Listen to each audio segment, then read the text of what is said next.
Nagperma na ako, sobrang natuwa siya kasi ibig sabihin daw na okay yung ano ko, yung tawag dun yung interview. Kasi kung pinalabas lang ako ng wala, baka daw hindi daw ako pumasa sa interview, baka daw mali-mali yung sagot ko. Eh alam ko naman sa sarili ko na tama yung sagot ko. Ayun, talagang nalito lang ako dun sa sa memleket niya kasi nga hindi naman sa akin nakakwento ni Murat na taga Mardin siya, na doon talaga nang galing yung pamilya niya. Parang probinsya ba, ganon. Tapos, ang sinagot ko sa kanya, sinagot ko doon sa Istanbul. Pero sabi ni Murat, okay lang yun na ganon yung sinagot mo kasi ang sagot din ni Murat nung siya na yung tinatanong na saan ang lugar mo, ang sagot ni Murat, sa Mardin, pero hindi alam ni Akira yun, pero pinanganak kasi ako dito sa Istanbul. Ayun. Pero natama na, okay naman na. Kasi napermahan naman ibig sabihin nun. Ayun. Tsaka, ang magiging ID ko na, hindi na De Los Santos, hindi na yung pa-apelyido ko talaga. Magiging Ajat na. Kasi, nakita ko yung nakapost sa labas. Kasi, yung mga pangalan ng mga i-interview, nakapost sa labas, sa papel nakasulat. Tapos, ayun. Tapos, pang 33 kami kahapon. Okay naman, kasi sobrang bilis. Ilang minuto lang sa loob. Saglit lang talaga. Kinakabahan nga ako kasi sabi ko baka ilang oras ako nung interview Pero ayun, ilang minuto lang talaga. 3 minutes to 2 minutes nga lang. Sobrang saglit lang talaga. Ayun, siguro kasi minamadali din nila. Kasi nga, di ba, para hindi matambak yung tao doon.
Chok mo ko to.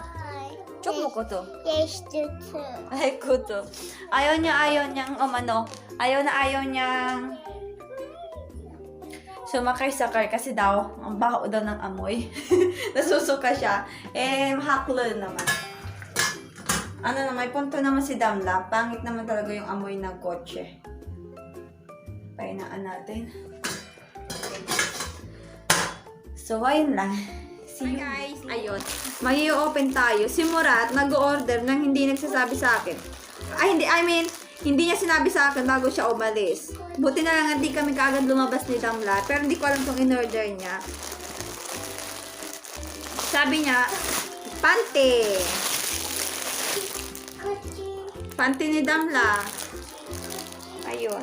Ang dami ng panty ni Damla. Puro order siya ng puro siya bili ng panty ni Damla. Gusto niya kasi, bawat ihi ni Damla, magpapalit ng panty. Pag hindi ko yung ginagawa, tapos nakikita niya, nagagalit siya sa akin. Sabi niya, sensitive daw yung mga ng bata, mga, alam mo na, yung mga down there, ganyan. Tapos sabi ni Murat, lagi mong palitan kasi kaya pang silbi ng pagbili ko, hindi mo naman pinapalitan. Pinapalitan ko naman, pero napaka-OA naman nung bawat ihi. Nakakailang ihi si Damla. Ganyan. So, ayun. Ang binili niya, nagalit pala sa akin si Murat kasi nung last na bumili kami. Ako yung, nagpili nung size. Sabi ko, ang bilhin mo, 3 to 4 years old. Tapos yung sobrang liit niya, hindi nagamit ni Damla. Sobrang liit lang talaga. Tapos, ang pinili niya naman, parehas din naman. Sabi niya, bakit ito, ganito? 4 years old. Pero tama lang kay Damla. Ayan. Lagi ganito yung binibili niya. Hindi siya bumibili ng ibang brand or kahit na anong panty. Basta white tapos tutko. Ayun yung binibili niya. 6 na peraso. Same lang din nung binili niya nung unang bili namin. Parehas lang ng size. Sabi niya 5 years old yung binili niya, pero puro yung nakalagay po.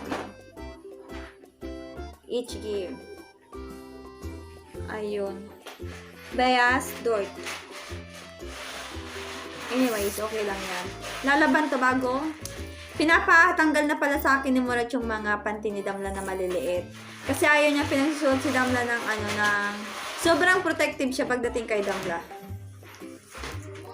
Ayun.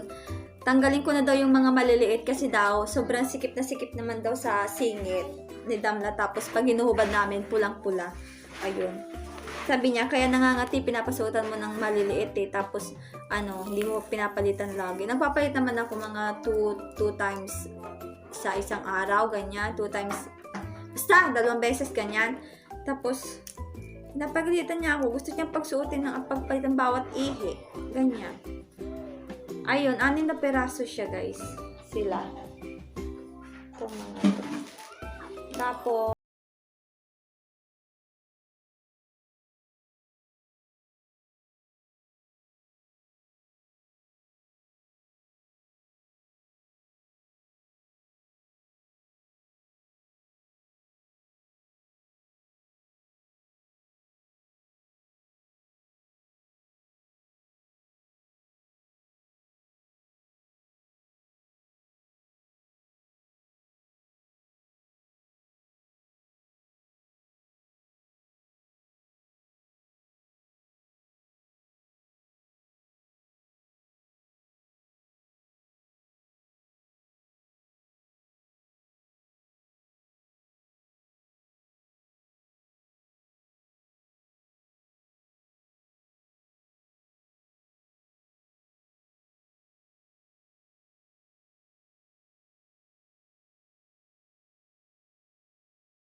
agad ako ng ng hinihingi nila.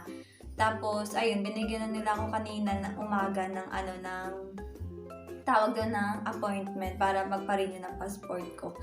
Tapos, ayun, sabi ni Murat, di mabuti, hindi mo ako sinunod kasi baka kung sa Lunes pa ako magsasubmit ng mga kailangan nung magsasend sa kanila. Ayun, baka hindi sa 24 yung appointment namin. Tapos, at buti na lang din talaga, nasa amin pa yung birth certificate ko na may apostille na galing sa Pinas kasi kailangan na requirements na din pala yun ngayon. So, ayun, kung wala ako na siguradong baka kailangan talaga kumuha na naman sa Pilipinas. Ayun nga lang, mag-aantay na naman ako. Tapos hindi ko alam kung tawag doon, aabutin pa yun bago mag-expired yung yung permit ko dito sa Turkey. Kasi kailangan ko nga ulit mag-renew, di ba? Ayun, buti na lang din talaga kasi tinutulungan ako ni Filipina in Turkey kasi siya talaga yung tanungan ko kasi alam ko na magaling siya dito sa Turkey kasi siya lang mag-isa yung nag-aasikaso ng mga kailangan nila, ganyan. Kaya sa kanya ako nagtatanong kasi sigurado ako kung alam niya yung mga ganong bagay, lalo na sa mga lakad-lakad, sa mga punta sa ganito, yung mga requirements. Ayun, tutulungan niya talaga ako, kaya thank you kay Filipina in Turkey. Ayun, talagang inuustobo ko talaga siya, talagang tinatanong ko talaga siya. At salamat din kasi nagre-respond siya sa akin, hindi siya snubbers. Nakakuha na ako ng appointment at saka ayun, masaya na ako. Tapos kumakanta-kanta nga lang ako kanina, sabi ng asawa ko, ang saya-saya mo na kasi wala ka nang iisipin. Sabi ko, mayroon pa naman akong iisipin yung galit mo pagpunta natin doon. Kasi alam ko na mga galit na naman siya sa biyahe kasi nga dahil kay Damla. Ayun, sabi niya, hindi naman ako nagagalit, naaawa ako kasi kaya lang ako nagsasalita ng mga ganong bagay. Hindi naman siya masakit na salita ha. Baka isipin nyo, minumura kami, sinasaktan kami, o kung ano yung pinagsasabi sa amin. Hindi. Mayroon siyang mga salita na ayaw ko, na hindi ko gustong marinig galing sa kanya. Ayun, kaya na hindi ako nagagalit. Pag nagagalit ako sa kanya, tahimik lang ako. Ayaw ko na makipagsagutan sa kanya. Kasi, pag nakipagsagutan ako sa kanya, walang mangyayari. Kasi, alam ko, pag galit siya, hindi ko siya mapipigilan. Kaya mas magandang tumahimik na lang kaysa naman makipagsagutan pa ako sa kanya. At saka, iniisip ko na lang din na may punto siya, magagalit talaga siya kasi, naano siya sa pag-trip. Ewan ko basta paano siya nagagalit. Basta magalit siya kung ayun, hindi ko lang siya naiintindi. Pinababayaan ko lang siya, sige magsalita ka lang pag okay ka na, saka ako magsasalita. Kasi pag galit siya, nagsalita ako, may tinanong ako sa kanya, alam ko na hindi niya ako sasagutin, tapos magagalit lang siya. Kaya hinahayaan ko siya, sige magalit ka na lang muna ngayon, tapos maya-maya na lang kita kakausapin. Ganun yung ginagawa ko sa kanya. Pero pag alam ko naman na wala siya sa lugar magalit, talagang wala talaga sa lugar, doon ako sumasagot. Pero hindi ako nagsasalita ng masasamang salita lang talaga.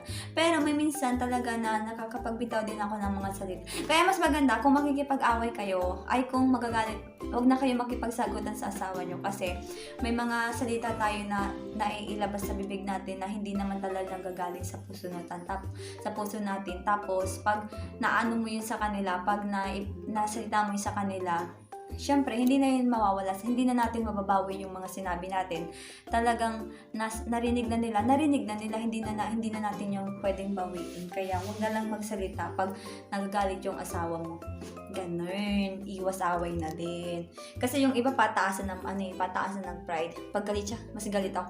Pag mas galit ako, mas galit siya. Ganun yung nangyayari. Kaya mas maganda pag galit ang isa, tumahimik yung isa. Ganun. So, ayun. Dumadaldal na naman tayo. Puntahan natin si Damla. Ayun.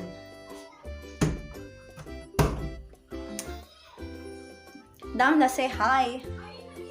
Hi. Ilalabas ko siya ngayon. Anyways. Hadi gidelim dışarı gidiyoruz. Salıncak binmek istiyor musun? Yes! Yeah!